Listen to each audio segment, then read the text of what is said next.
the key lesson is a rather depressing one, which is that there is no magic wand, there is no silver bullet which is going to pull us out of a very turbulent period. Problems always are created in the booms. They're not created in the hard times, they're created in the easy times. We've learned that fiscal changes absolutely matter in the short run. When you tighten fiscal policy, it contracts the economy. When you loosen, it stimulates the economy.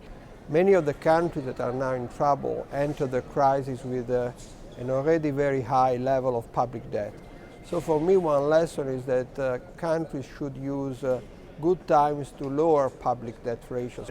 This is a crisis about demand, and that's what we need to be focusing on, how we create demand, not how we cut back. Markets are behaving in a very schizophrenic fashion in terms of demanding action from governments to tackle the debt, but then reacting with disappointment when those actions are actually imposed.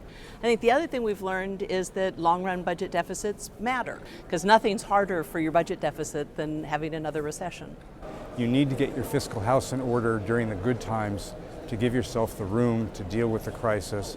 Obviously, countries, especially the countries of Europe, have large deficit problems that they're going to need to deal with. And exactly, I think what we need to look at is how do you deal with those problems in a way that doesn't lower growth dramatically in the near term? Well, the world is in a period of sustainable growth. It's just not as rapid as we would like it to be. The key focus of debate right now is the mix of austerity versus stimulus. Low debt is good for growth. It is important, however, this is done gradually, not too fast, not too slow, but with a medium-term perspective, with a steady decline in the debt-to-GDP ratio. It must be complemented by structural reform that will boost potential growth and facilitate the adjustment process. It's going to take a difficult political consensus within and among countries to agree to get the budgets under control in the medium term, starting now, but phased in gradually with rules that really make a difference.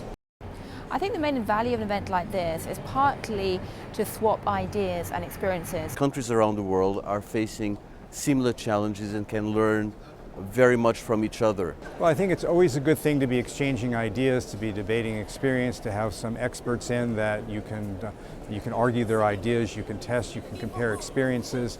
Oh, it's an incredibly important event because to actually get people from so many countries in a room, often there's a lot of disagreement, but that's good. You need to have people hear the other points of views.